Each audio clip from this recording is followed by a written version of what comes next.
Hey, what's up? I'm Sonia Ward from Harmony Success Solutions, aka the Media Mixer. And today, of course, like almost everybody else, we're talking about a huge topic, a trending topic. Ray Rice and Janay Rice are headlining the news.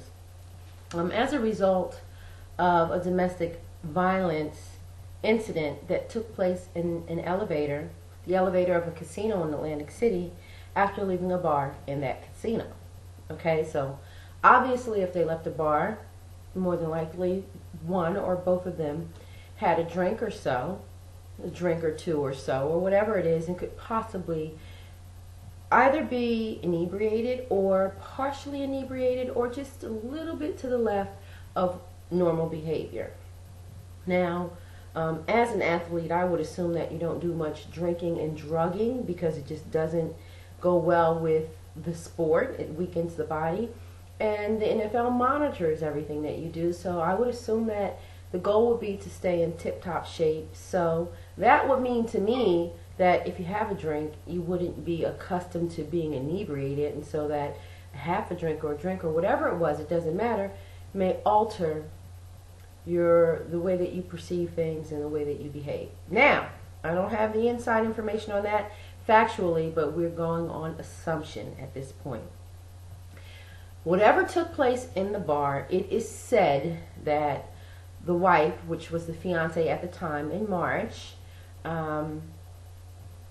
did some things. I hate to even repeat it because it's hearsay, but if it's true that she spat on him and she hit him, that was wrongful behavior and could have been unforgivable. Doesn't support the idea of getting hit and knocked out because a man obviously is stronger than a woman. But let's just go to the strength. It doesn't matter how big or small the man is. Men are physically stronger than women. However, I do want to clean some things up because a lot of people who are covering the story are suggesting this big, gruff athlete. No, he's 5'8", 204 pounds. I easily do 200 pounds, as I go up and down in weight. And so since I'm just almost 5'7", I imagine his size. It doesn't matter. His size has nothing to do with it. You should not hit a woman. But if we're going to tell the story, we should be accurate and not, make him out to be this 6'4", 300-pound dude, whatever. That could easily just pick her up and throw him over her over the shoulder, whatever. He's a very talented athlete from what I gather and what I've seen and what I've read. I'm not real versed on sports, but I am real versed on operating in the law, in the biblical law. And that means that, we all are sinners. We all sin and fall short of the glory of God. That means we are all, at some point in time, going to err or make a mistake or do something wrong that we regret or that carries a penalty. The wages of sin is death, and in this case, the death of his career, But there are a couple things that are really, really messing with me, and I just want to touch base on some of those things. And number one, it's a shame that when you're a high-profile athlete or entertainer that your life has to be bled through the network and through social media simply because the media wants the hottest story and they'll pay whatever it takes to get it and destroy your life in the process. And the sad part is, from what I've gathered, this guy Ray Rice, just to give you a little history on him, if you haven't heard it anywhere else, you're going to hear it here today.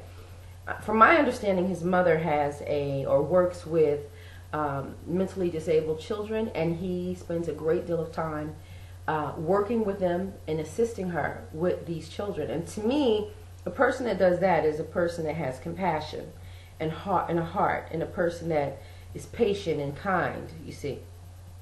The next piece is that he has several charities, and so that early in his career, you can see that he's a giver and he has a heart to give. The next piece is that there's no history of him being physically abusive to women. Okay, so it's wrong.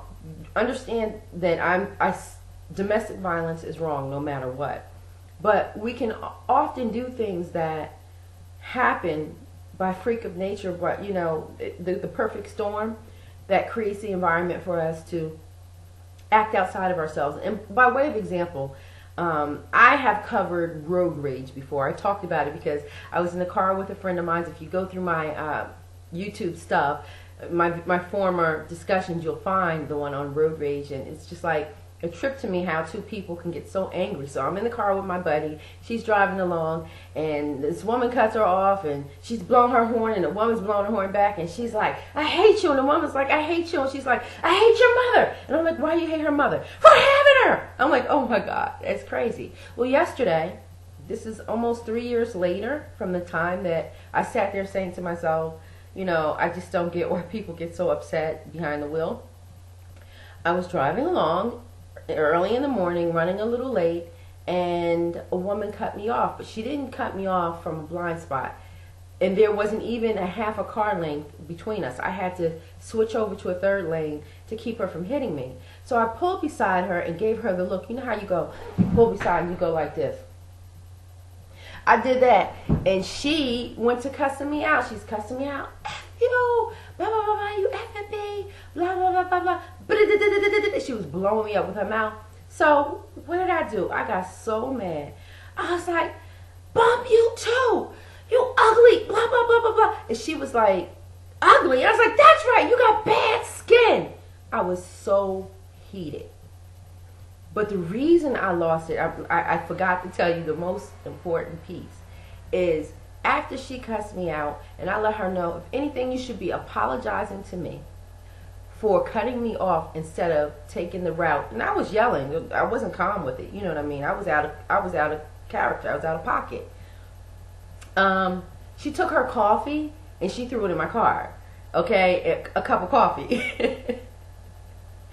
And you know, we're kind of driving beside each other, and I was livid and she was livid, and we was going off, and she's like, pull over. I'm like, you pull over. And you know, then we went our own separate ways. You know, it was crazy, but it was road rage. It was something that I would never expect to come from me, because I just think it's crazy. And it's like, it's not that deep. Just going about your business, toot toot, bye bye, whatever. Oh, you know, you give a look. But people are stressed, and people go through things, and people are altered by so many things. It's ridiculous. Like, one, you don't know what someone's going through in their job, in their personal life, in their love life, with their children, with their parents, who's fighting for their life and their family. You don't know what they're up against. And see, we can perfectly all be up against something, or be intoxicated, inebriated, or high, or dealing with a personality disorder, having issues with anger management. There are all kinds of things that go into creating the perfect storm, where two people become their worst enemy. Like your worst inner me, like my worst inner me and your worst inner you, clashing and creating an event that we'll regret. And I'm sure, because the two of them have been together since high school. Now, it looks a little sketchy that the day after this took place, they got married. But they probably talked about marriage all along. They've been together since high school. They have 2 children together. What are their names? One is Raymel, and no, he's Raymel. Raymel Maurice Rice. The kids are Ray something and Ray. One is Rayvon and one is Ray something else. You know, I had it in my notes somewhere. I wanted to tell you the kids' names, but I'm so sorry. It doesn't really matter. They Ray 1 and Ray 2 with a little mix on it. So clearly they're named after their dad. They have this young love thing. And the next thing is, when it comes to being in your 20s, early to mid 20s, we're not fully baked yet. As grown as we like to think that we are, responsible with bills and jobs and vehicles and homes because we have the money and we can afford it, doesn't mean that we're fully baked. Life and wisdom just doesn't happen that early.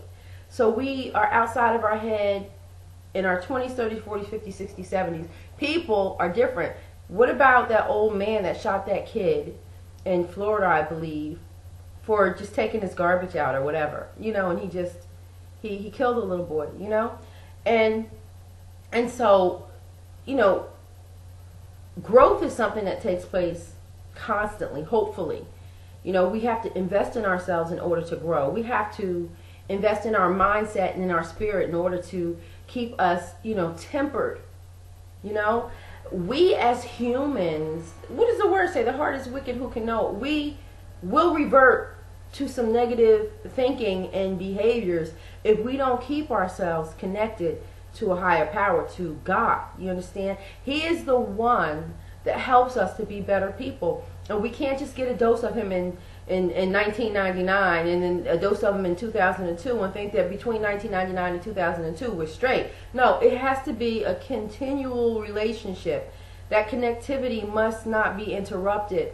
Otherwise, we will fall into our own will and trusting ourselves with our destiny, and we just can't do that. We need that spiritual intervention. We need that spiritual connection.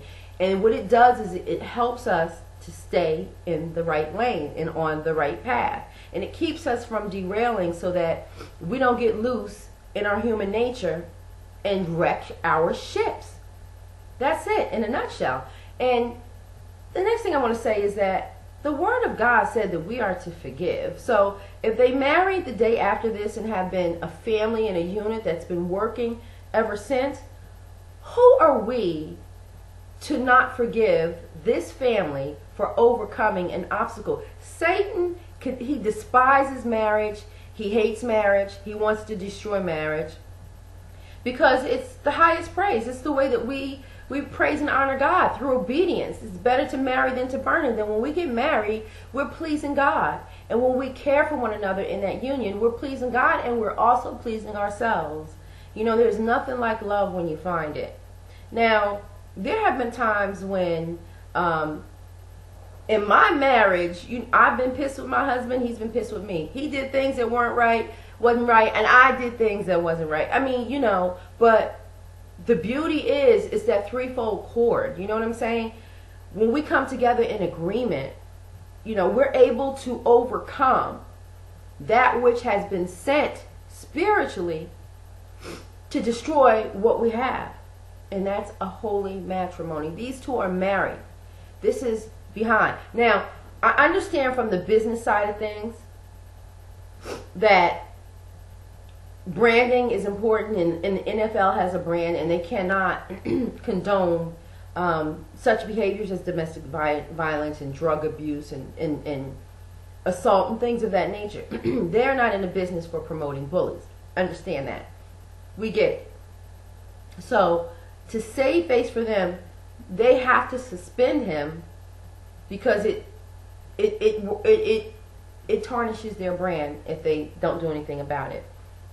But I want to challenge the NFL and the people who are in judgment, who can sit here and act like they are without sin, and they can stone this man and his wife and his family and their legacy and everything they built for their children, try to destroy their lives based on unforgiveness. I challenge you to forgive and to begin to share that forgiveness. Begin to talk about it in social media and upload it and understand that God is a God that forgives. This man stood up and he said that his wife is innocent. She's an angel. She didn't deserve it. He doesn't believe in domestic violence. When the time is right, he and his wife will come together and they will speak to America about domestic violence and how wrong it is. And wonderful. But give this man his job back. And this is the thing. People, listen, when you work for a company, you need to really read those contracts and understand, even if it's not, it doesn't have to be the NFL. You remember what happened to Janet Jackson when she flipped her boobie. When you do things that are out of sorts, you kind of pay for it. You know what I mean? And then, understand that you represent that company. So if you work for a big company like Goldman Sachs or Citibank or Deloitte and Touche or, it doesn't matter. Prudential, you work for these big companies and you do something out of sorts. And it winds up on the news. The company's going to let you go because they can't have you working for them and giving them bad light because this Prudential employee or this Goldman Sachs executive or this, you know what I'm saying, BET personnel. You can't. Just like with anything, your reputation is all that you have, and so you need to understand that you don't really just own yourself. You represent Christ. You represent God. You represent your company. You represent your spouse. You represent your children. You represent your family. You represent your church, your religious organization. And in doing so, your conduct is important. And people are watching and judging, and cameras are everywhere nowadays. And everything you do is under scrutiny. So we need to be careful. But remember, when you find something out on the next person, go back and look in your own closet and remember what's sitting in yours. I say, give the man his job back. They got married 24 hours later. I'm sure that he was so sorry and so blown away by what he did that he probably begged her to forgive him, and she did because she loves him. And she probably said, sorry, I provoked it, if what they say she did is true. Who knows? But at any rate, who are we to sit in a judgment seat? Now, yesterday, I have a few statements that, before I did all my research and really dug deep, I said that I don't like the way that he knocked her out, and then she was kind of like a rag doll, and he kind of dragged her out. But we don't know how people react when things happen, and then when we judge it, and I'm wrong for it. I'm wrong. I still don't like the way it looked, but it doesn't mean that he has to behave or react the way the next person would. Case in point, when he grabbed his head, he might have been like, oh my God, what have I done? What am I going to do? He could have been tripping. Me, myself, I thought in my mind, if a man loved and cared about you, he would have fell to his knees, picked you up in his arms, and made sure that you was okay like that. But who am I to judge? Because the day that my mother had a stroke, 5 days before she died, and when I approached her in the hospital and her face was all twisted, I walked up to her, and instead of embracing her and telling her I love her and I'm here for her, I grabbed my face and I backed up, and I kept backing up until I was out of sight. You don't know what happens when you're stressed out. You don't know how you're going to react. To this day, I regret that I didn't embrace my mother. It hurts. You understand? I should have embraced her and held her and said, Mommy, I'm here. I got you. But the fear of losing her made me go into mode denial. Oh no, this is not. Oh no. And I denied my way all the way away from my mother. And before they sedated her, I didn't have an opportunity to speak into her spirit, into her ear gate, to say, Mom, I'm here. But I know that she knew. She acknowledged me. She said, that's my daughter. And she said it clearly. It was just the strangest thing. And then as I got close to her and I saw just how bad things were, I backed away, And so we can't really judge the next person's behavior and say, he did this and that means he didn't even care. He was cold and cold-hearted and he didn't even care, blah, blah, blah. No, we don't know what we would do under stress. I lost a girlfriend at the age of 19. She was shot and killed. And you know what? When I walked up and looked at her, I grabbed my mouth the same way. And I began to back up until I backed all the way away. Because that was denial. You don't know what your body does to protect itself from just losing it, shutting down. So it's difficult in times of stress to really judge the next person. You don't know. But I do know that what I did find out is that they are a very unified family, couple, and that they love each other very much, and that they've honored God by getting married, and that there are no accounts of domestic violence outside of what took place on that horrible night in March of 2014. And I'm praying for you guys. I'm praying for the two of you and for your children and for your family. And I'm glad that you are united and together, and that you're showing the enemy that, we're stronger than this. We're not going to allow this to tear our family apart. I love Mr. Ray Rice, the way you honored your wife and you stood and called her an angel, because I saw a couple people cover this story and they had some negative things to say about her. To be specific, it was TNN where the gentleman says, he goes, if you don't want this to happen, don't marry a black woman. Well, what color was Tiger Woods' wife when she took his golf club and chased him and put it through the window of his vehicle? If that's not violence, you know what I'm saying? Violence is not a black thing. I just needed to use that as a way of example, because there's a black man that married a white woman, Norwegian, and And you see, you get what you get. When it comes to matters of the heart, and when it comes to a woman's scorn or a man that's really pissed off, there's no telling what's going to take place when you have the perfect storm. Please don't try to make this a black thing. Please don't try to make this a black woman thing. You sound ridiculously crazy. I watched your video yesterday, Osadamar, or whatever your name is, Osada Mayor, and forgive me, I'm not trying to be funny, because I called you Mayor yesterday. I didn't really know your full name. I know it's Tommy News, and I think your last name is Osada Meyer, and that you do a great deal of biased coverage on different events in the news, and interesting, you know what I'm saying, and kudos to, you know, what you're doing. But I gotta tell you, you're doing a disservice to your sisters. Dude, what are you thinking? Why are you sitting up there on national YouTube saying if you marry a black woman, this is what you're gonna get?